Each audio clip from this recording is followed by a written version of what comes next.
ऐसा कलमा पढ़ो, ऐसा पढ़ो कि तुम जब जा रहे हो तो अपने पास बैठे लोगों को कलमा याद करा के जा रहे हो। वो कौन अज़ीमुश्शान हस्ती थी? वो शहजादा आला हजरत थे, हुजूर मुफ्ती आज़म हिंद थे, जिन्होंने फरमाया था मेरे अमाल का बदला तो जन्नत ही था, मैं तो जाता, मुझे सरकार ने जाने न दिया। मेरे दोस्तों, मरना है तो यजीदी बन के न मरना, हुसैनी बन के मरना। औरतों का नाच देखना यजीदी आदत है, औरतों का नाच देखना यजीदी आदत है। अब अगर कोई नाच देख के देखे मर गया, अल्लाह उसे माफ करे, यजीदी सिफात के साथ मरा है। और अगर कोई नमाज पढ़ते पढ़ते मरा है तो हुसैनी सिफात। क्या कहने, वाह वाह वाह वाह, सुभान अल्लाह, बेशक माशाअल्लाह, सुभान अल्लाह। दिल लगा के बोलो। चचा कहां जा रहे हो? चचा आओगे वापस? अच्छा ठीक है, अभी तो माशाल्लाह आ सकते हैं। दिल लगा के बोलो जरा, सुभान अल्लाह, सुभान। अच्छा मैं आपको बताऊं, ये हुसैन कौन है मालूम आपको? पता है, जब सहाबा ने अर्ज किया या रसूल अल्लाह, हम आपको कुछ नजराना पेश करना चाहते हैं, क्योंकि हम लोग बहुत ज्यादा बात में तो बात बिल्कुल ठीक ठीक करते हैं। हमारे दिल को हुजूर ने फरमाया जो तुम्हारे जो कानों को अच्छी न लगे वो बात ठीक है। क्या अर्ज की सहाबा ने? थोड़ी देर और सुनोगे, खत्म कर दूं? कितने लोग सुनेंगे? दोनों हाथ उठा के बोलो लब्बैक या हुसैन। सहाबा ने अर्ज की या रसूल अल्लाह, हम आपको कुछ नजर पेश करना चाहते हैं। आपने तबलीग की, हम पे करम किया, हमको ईमान की तौफीक आपकी बदौलत, आपके करम से, आपके सदक़े से हुई, तो कुछ तो अल्लाह ने फरमाया महबूब आप इनसे मना कर दें, मैं कुछ नहीं तुमसे उजरत मांगता मगर मेरी कुराबत की मोहब्बत, यानी हसन की मोहब्बत, हुसैन की मोहब्बत। अभी मैंने एक वीडियो देखा, किसी ने दिखाया कि कोई सैयद साहब थे, अब वो कौन थे अल्लाह ताला उन्हें हिदायत दे, सैयदजादे अगर वो हैं वाक़अतन, तो हम चूँकि आला हजरत के मानने वाले हैं, तो मगर उन्होंने ये कहा कि भाई देखो सैयदों के सामने मसलक आला हजरत का नारा ना लगाओ, और मेरे हिसाब से सैयदों के सामने जरूर लगना चाहिए, ताकि उनको पता चले कि उनके बुजुर्गों की इज्जत पर पहरा जो दिया है वो किसी और ने नहीं, आला हजरत ने दिया। और ना सिर्फ उनकी इज्जत पर बल्कि सादात की इज्जत पर। सुभान अल्लाह, सुभान अल्लाह, बेशक सुभान अल्लाह। जब लोग सादात से बराबरी की बात कर रहे थे तो मेरे इमाम ने कहा था जो जहां में दो जहां में खादिम आले रसूलुल्लाह कर, बेशक बेशक सुभान अल्लाह, बात ही खत्म कर दी। खादिम बनना चाहते हैं, क्या बनना चाहते हैं? खादिम। अच्छा एक शेर सुनो, यजीद आज भी बनते हैं लोग कोशिश से, और हुसैन खुद नहीं बनता, बनाया जाता है, खुदा बनाता है। जरा मेरे साथ ये शेर तो पढ़ लो मेरे भाइयों। देखो हमसे लोग कहते हैं इंटरनेट वगैरह पे सुन के इतनी जोर से क्यों बोलने लगते हैं, अच्छा हल्के बोलते हैं, अच्छा लगता है। अब उन्हें क्या बताएं, हम जिस फील्ड से आते हैं, जब तक जोर से ना बोलें पब्लिक रिस्पॉन्स ही नहीं करती है। हम पुराने वाले लोगों पे चल रहे हैं भाई, पुराना जो हमारे बुजुर्गों ने जो रास्ता हमारे लिए सख्त वाला पेश किया है उसी पे चल रहे हैं। यजीद आज भी बनते हैं लोग दुनिया में कोशिश से, और यजीद खुद हुसैन, यजीद आज भी बनते हैं लोग कोशिश से, और हुसैन खुद नहीं बनता, खुदा बनाता है। खुदा बनाता है, बेशक। खुदा, जल्दी बोलो खुदा। अच्छा कोई किसी ने अपनी मर्जी से अपने घर में जन्म लिया है? कोई अपनी मर्जी से अपना बाप चुनता है? बताओ नौजवानों, कोई चुन सकता है? अगर ऐसा सिस्टम तो नहीं है ना, कोई चुन सकता है? आपके यहाँ किंतूर में कोई अपनी मर्जी से अपना बाप चुनता है? पूरी दुनिया में कहीं कोई नहीं चुनता। अगर ऐसी बात होती तो मजदूर अगर बच्चा पैदा नहीं होता, गरीबों अगर बच्चे पैदा कब होते, रक्षा चलाने वालों अगर बच्चे पैदा नहीं होते, बिल गेट्स के होते, एलन मस्क के होते, अडानी अंबानी के होते, नहीं होते ना। कौन पैदा होना चाहता किसी गरीब आदमी के घर पे? मगर ये कुदरत है कि कोई अपनी मर्जी से अपना बाप नहीं चुनता, अपनी माँ नहीं चुनता, इंतखाब नहीं करता, अपनी बहन का इंतखाब नहीं करता, अपने भाई का इंतखाब नहीं करता, अपनी अपनी अपनी अपनी नानी का इंतखाब नहीं करता, अपने नाना का इंतखाब नहीं करता। इसी वजह से किसी की नानी ठीक है तो नाना ठीक नहीं, बाप ठीक है तो माँ ठीक नहीं, माँ ठीक है तो बाप ठीक नहीं, और भाई ठीक है तो बहन सताती है, बहन ठीक है तो भाई सताता है। मगर कायनात में एक हुसैन का घराना ऐसा है जिसे जिधर से देखो लाजवाब है। अल्लाह ने उसको भाई हसन मुश्तबा अता किए जो सारे जन्नती जवानों के सरदार हैं। उनको बहन सैयदा ज़ैनब अता की जो अपने जमाने की औरतों की सरदारा हैं। अल्लाह ने उनको नानी खदीजतुल कुबरा अता की जो सारी उम्महातुल मोमिनीन की सरदारा हैं। अल्लाह ने उनको माँ सैयदा फातिमा ज़हरा अता की जो सारी जन्नती औरतों की सरदारा हैं। अल्लाह ने बाप अली मौला मुश्किल कुशा अता किए जो सारे वलियों के सरदार हैं। और नाना मुस्तफा अता किए जो सारे नबियों के सरदार। अफजल है कुल जहां में घराना हुसैन का। हुसैनी कोई खामोश न रहे। अफजल है कुल जहां में घराना हुसैन का।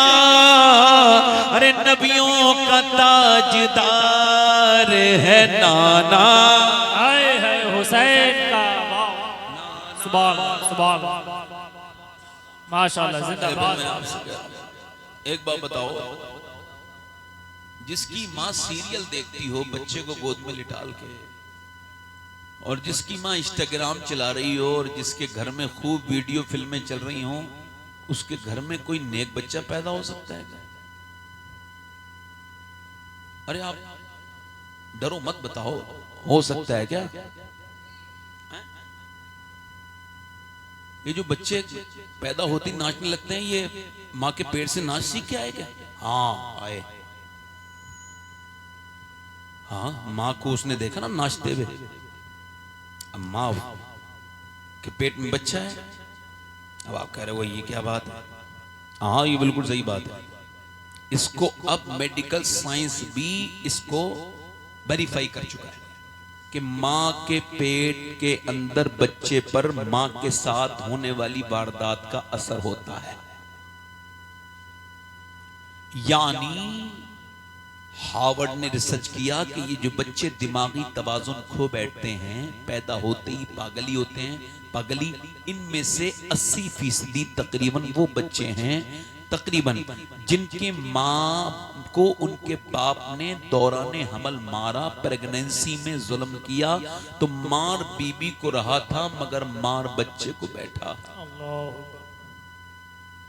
उस जाहिल को खबर नहीं कि मैंने कितना बड़ा जुल्म अब लखनऊ पीजीआई में दिखा ले या दिल्ली ऑल इंडिया में दिखा ले, अपने किए का कोई इलाज नहीं, तूने खुद ही अपनी बीबी को टेंशन दी।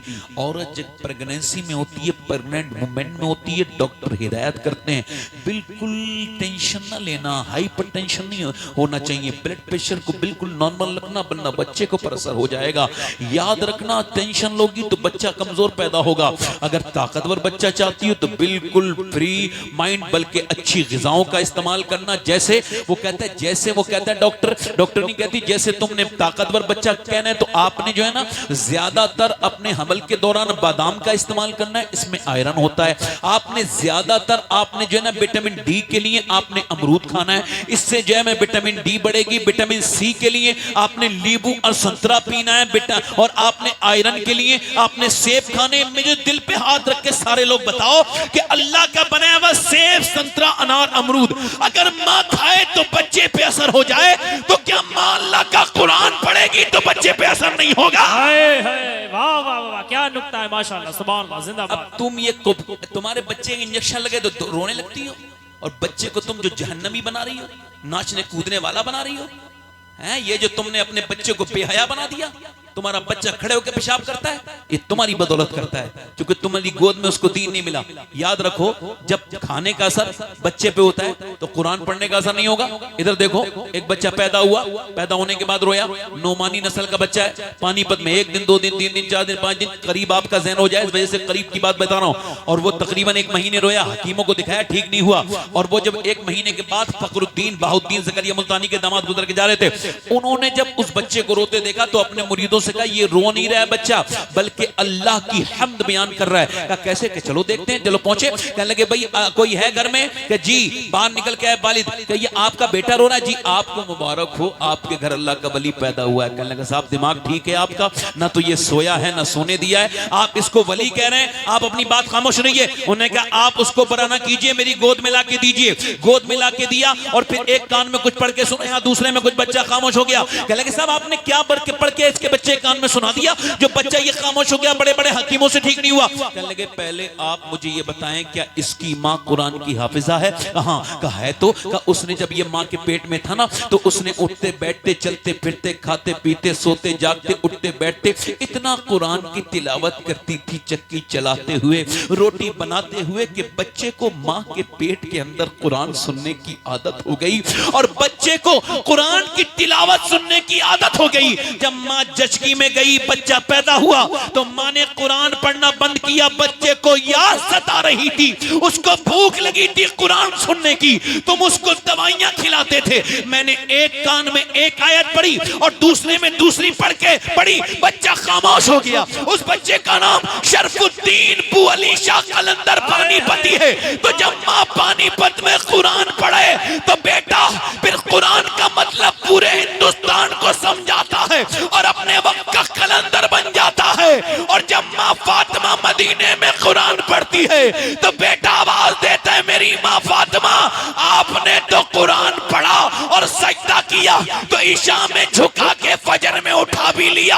हुसैन जब सजदा करेगा तो झुकाएगा, मैदान करबला में उठाएगा क़यामत। नारे तकबीर, नारे रिसालत, जिक्र शहीदाने करबला कॉन्फ्रेंस, सैयद शबाहत मियां साहब क़िबला, मसलके आला हज़रत, नारे तकबीर, नारे रिसालत, सुभान अल्लाह।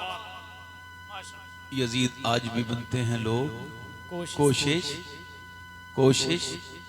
आज भी कई लोग कोशिश कर रहे हैं, हाँ तो बन जाएंगे, मगर हुसैन खुद नहीं बनता, खुदा बनाता है। हुसैन खुद नहीं बनता, खुदा मौला अली। सुभान अल्लाह, बोलो मौला अली के नाम पे बोलो करो सुभान अल्लाह। आहा बहरे तस्लीम अली मैदान में सर झुके रहते हैं तलवारों के। मेरा इमाम कहता है, इमाम का फरमाता है कि वो अली हैं सुभान अल्लाह कि जिनकी तस्लीम में तलवारें। अब सुनो मौला अली फरमाते हैं मेरे घर में 3 दिन का फाका है। कितने दिन का?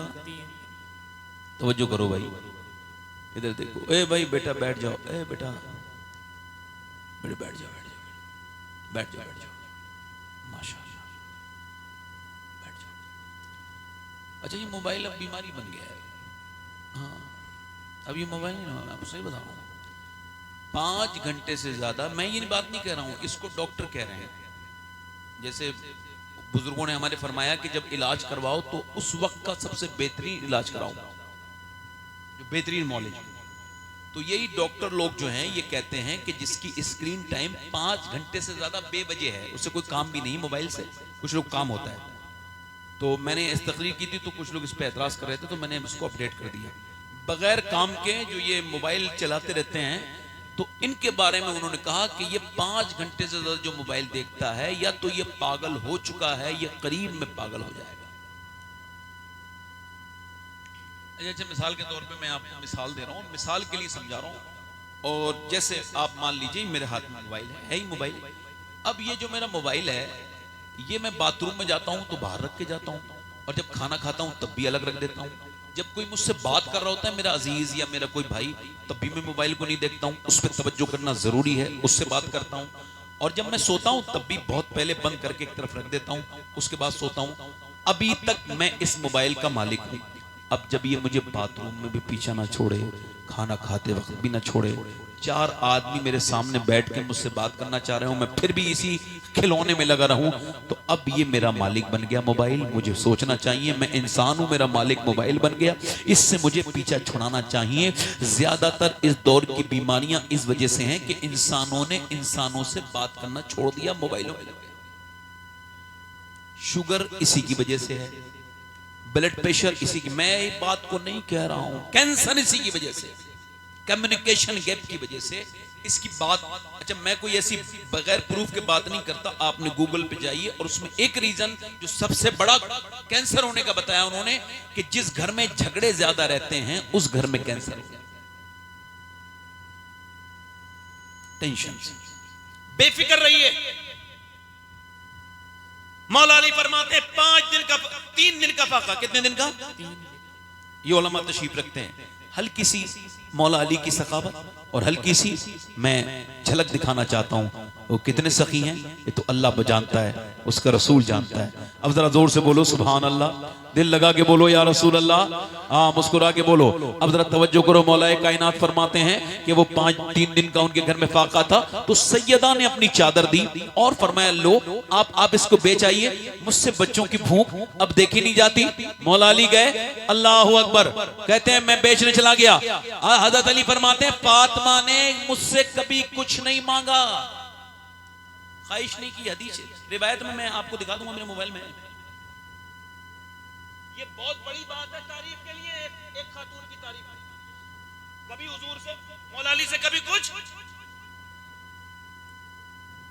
मैंने पूछा मियां बीवियों के झगड़े सी बात पे होते हैं, आप मुझसे कुछ मांगते क्यों नहीं है? फरमाया मेरे सरताज अली, मेरे अब्बा ने मुझे ऐसी तरबियत की है कि अल्लाह के अलावा किसी और से मांगने में मुझे शर्म आती है। हाय हाय वाह, जल्दी बोलो। और फिर अपनी चादर भी दे रही हैं, लो मेरी चादर बेच के आ जाओ और बच्चों के लिए कुछ ले आओ। मौला अली फरमाते हैं मैं बाजार में गया और बाजार में जाने के बाद फरमाते हैं मैंने चादर को बेचा तो 6 दिरहम की बिकी। अच्छा दिरहम होते थे उस जमाने में चांदी के। अच्छा तो चांदी के दिरहम लेके जा रहे हैं तो एक आदमी ने कहा मेरे बच्चे भूखे हैं, मुझे कुछ अता कर सकते हैं? तो पहला काम यही करना चाहिए था, चलो 3 ले लो, ज्यादा सखी यही कर सकता है, बहुत बड़ा सखी आदमी होगा, यही तो करेगा। मेरे बच्चे भूखे हैं, चल भाई तू भी ले ले, आधे आधे मैं अपने लिए। मगर मौला अली कहते हैं मैंने ऐसा भी नहीं किया। अच्छा ये भी नहीं सोचा कि बीबी की चादर है मेरी नहीं है, उसके पैसे हैं मेरे नहीं है, अगर पूछ लिया उन्होंने मेरे बच्चों के लिए कुछ नहीं लाए तो क्या जवाब दूंगा? बगैर सोचे समझे 6 के 6 दिरहम दे दिए। मौला अली फरमाते ये सोच के दे दिए कि मेरे दिल में जितना सखावत का जज्बा है उससे कहीं ज्यादा मेरे नबी की बेटी के दिल में जो है वो। हाय हाय वाह, सुभान सुभान। कहते मैंने दे दिया, मैंने बोलो मैंने फरमाते मैंने दे दिया और फिर मैं आगे बढ़ा। फरमाते जब मैं आगे बढ़ा तो मैंने देखा एक आदमी है, बड़े खूबसूरत है, मगर उसके साथ जो ऊँटनी है वो बहुत खूबसूरत है, इतनी खूबसूरत ऊँटनी मैंने कभी देखी नहीं थी। उसने मुझे इशारा किया ये खरीदेंगे अली? मैंने कहा भाई मेरे पास पैसे नहीं। कहा मैं पैसे कब मांग रहा हूँ, मैं तो आपको उधार ये फरोख्त करना चाहता हूँ, उधार बेचना चाहता हूँ। आपने फरमाया ठीक है। अब 100 दिरहम की बात हो गई, डन बार्गेनिंग। उसने आपके हाथ में दे दी उसकी नकेल, आप लेके चले। अगले मोड़ पे एक दूसरा मुसाफिर मिल गया, कहने लगा बेचना चाहते हो अली? मैंने कहा हाँ बेच दूंगा। कितने का? उसने 160 में डन हो गया मामला। मैंने 100 उसको दे दिए पहले वाले मुसाफिर को और फिर ये 60 दिरहम लेके अपने घर गया। मेरी भी मुझसे पूछ रही है ये कहां से लाए हैं, इतनी महंगी तो मेरी चादर नहीं फरोख्त हुई होगी, ये कहां से लेकर के आए हैं? तो मैंने पूरी बात बताने लगा। ऐसे एक मुसाफिर मिला था, फिर ये मिला था, ये बात चली रही थी कि मेरे नबी तशरीफ लेकर के आए। सरकार मुस्कुरा के फरमाने लगे अली तुझे पता है वो ऊँटनी कहां से आई थी और वो बेचने वाला कौन था और फिर वो खरीदने वाला कौन था? या रसूल अल्लाह, अल्लाह बेहतर जाने, उसका रसूल बेहतर जाने। फरमाया अल्लाह तेरी सखावत से खुश हुआ तो अल्लाह ने जिब्राइल को भेजा। वो पहला जो बेचने वाला था वो जिब्राइल था, वो ऊँटनी वही थी जिस पे बैठ करके मेरी बेटी फातिमा जन्नत को जाएंगी, और वो वही दूसरा जो खरीदार था वो मीकाईल था। ये तो मियां अली की सखावत है। अब इमाम हाकिम ने फरमाया, लिखते हैं कि इमाम हसन की सखावत। आप तशरीफ लेकर के जाने एक बाग की तरफ को जरा तवज्जो करें, गौर करें। इमाम हसन कौन है तवज्जो करिए, कभी इमाम हसन का भी जिक्र किया करो। इमाम हसन कौन है? इमाम हसन इमाम हुसैन की जबान से सुनते हैं। इमाम हुसैन फरमाते हैं मेरे उस्ताद भी हैं, मेरे इमाम भी हैं। सुभान अल्लाह, सुभान अल्लाह। इमाम हसन, जल्दी बोलो, मेरे उस्ताद भी कौन है? सुभान अल्लाह, कौन है? उस्ताद भी हैं। और कौन है? जश्न इमाम हसन भी तो किया करो। अभी 28 सफर को उनके यौम विसाल है, तो किया करो, ये कभी भी किया करो भाई। दोनों ही तो हुजूर के शहजादे हैं ना। बल्कि मर्तबे में हमारे उलमा फरमाते हैं इमाम हसन बड़े हैं। जल्दी बोलो, जल्दी बोलो, पहले पैदा हुए हैं, बड़े हैं। सुभान अल्लाह, दिल लगा के बोलो, दोनों भाई सुभान अल्लाह, क्या बात रजा उस चमनिस्ताने का, जल्दी बोलो। इमाम हसन कहाँ है? अब देखो इमाम हसन बाग में जो है ना वो देख रहे हैं, एक आदमी बाग के बाहर बैठा हुआ कुत्ते को खाना खिला रहा है, एक लोकमा खुद खाता है, कुत्ते को खिलाता है, खुद खाता है, कुत्ते को खिलाता है। आपने उसको देखा, मुलाजा किया, और फिर वो जब इख्तिताम हो गया तो फरमाया ये तुम्हारा पालतू है? कि जी नहीं नहीं नहीं, ये तो आ गया था, मैं खा रहा था, इसने मुंह फैलाया, मैंने इसको कुछ दे दिया। फिर ये और मांगने लगा तो मेरे वालिद साहब, मेरे वालिद फरमाते थे कि कुत्ता भी एक फकीरी होता है, उसके पास झोली नहीं होती, कुछ ना कुछ डाल दिया करो, दे दिया करो, उसका कोई घर नहीं है, इसे खिला दिया करो। तो हजरत सैयदना इमाम हसन ने फरमाया अच्छा का, फिर मैं इसे खिलाता रहा, ये भी खाता रहा, फिर मैंने कहा चोचो इसे खिला। तो आपने फरमाया आप यहाँ क्या करते हैं? का ये मैं गुलाम हूँ इस आका का, और ये उसका बाग है, मैं नौकरी करता हूँ। आपने फरमाया ठहरो मैं अभी आता हूँ। आप गए, इमाम हाकिम कहते हैं आप गए बहुत सा पैसा लेके, और आपने फरमाया क्या आप अपने गुलाम को आजाद करना चाहते हैं? उसने कहा कर दूंगा। उसे भी किसी ने बता दिया था हसन बहुत सा माल लेके आए हैं, खूब पैसे बता देना। ये दुनिया के बेवकूफ, इन्हें क्या पता यहाँ मामला कौन सा चल रहा है। इमाम हसन ने फरमाया कि भाई बेचना चाहते हो? जी। कितने के ज्यादा पैसे बताए? आपने आजाद कर दिया। कहा वो बाग जो है अपना फरोख्त करना चाहते हैं? जी। रजिस्ट्री कराओ। पैसे जितने बताए दे दिए, रजिस्ट्री कराई, जाकर के पहुंचे उसी आदमी के पास, और फरमाया तुम्हारे दिल में जानवरों के लिए इतना रहम है कि अब तुम ये गुलाम अच्छे नहीं लगते, आज से आप आजाद हो। आजाद मैंने आपको कर दिया अल्लाह के लिए, और आज से नौकर नहीं हो बल्कि इस बाग के मालिक हो, इस बाग के मालिक हो। क्या लगा मेहरबान अपना नाम तो बताएं, का नाम क्या क्या होगा? चल दिए। अभी पलट के बाद नाम तो बता दीजिए। नहीं पलटे नाम से क्या करोगे? तीसरी मर्तबा का नाम तो बताइए। जब आपने कुछ इरशाद नहीं फरमाया, क्या लगा ठीक है जाइए, मुझे खबर है इतना बड़ा सखी या तो सैयदा का बड़ा बेटा हसन हो सकता है या हुसैन हो सकता है, कोई और सखी ऐसा नहीं हो सकता। द कुतुब लाहौरी, दाता लाहौरी कशफुल महजूब में इरशाद पर आप लिखते हैं कि इमाम हुसैन के पास एक भिखारी आया, उसने आकर के कुछ मांगा, फरमाया शाम को आना, अभी मेरे पास कुछ नहीं है, शाम को आ जाना। वो कहता है मैं शाम को गया तो मैंने देखा कि दो ऊँटनियां जो है ना वो पूरी ऊपर से नीचे तक जो है वो लदी हुई हैं, और मैंने देखा उन पर जो है वो सोने के सिक्के दीनार हैं, और तकरीबन जो है ना 20-25 हजार सिक्के होंगे। मैंने जब उनको देखा तो मेरी आंखें फैल गई, 2-3 तो हुसैन मुझे दे ही देंगे जब मेरे लिए कह रहे हैं। फरमाया उन्होंने जब अपनी जबान खोली तो कहते मैं हैरत में पड़ गया। उन्होंने फरमाया आप बड़ी देर से आए, मैं आपका इंतजार कर रहा था, मैंने उतरवाया नहीं है, ये सारा माल तुम्हारा है, ये दोनों भरी हुई ऊँटनियां सोने की तुम्हारी हैं। किसी ने कहा हसन हुसैन ये बताइए इतना क्यों देते हैं आप मांगने वाले को? फरमाते अपनी वालदा की वजह से। हमारी वालदा ने फरमाया था हसन हुसैन अगर कोई तेरे दरवाजे पे मांगने आए और फिर कहीं और जाके भी वो मांगे और भिखारी ही रहे तो फिर तूने क्या दिया? मांगने वाले को एक बार में इतना दे दे, भिखारी ना रहे बल्कि उसका हाल बदल। नारे तकबीर, नारे रिसालत, जिक्र शहीदाने करबला कॉन्फ्रेंस। कदर करे इसे तबंगर की दुनिया, फिर ना ऐसे तब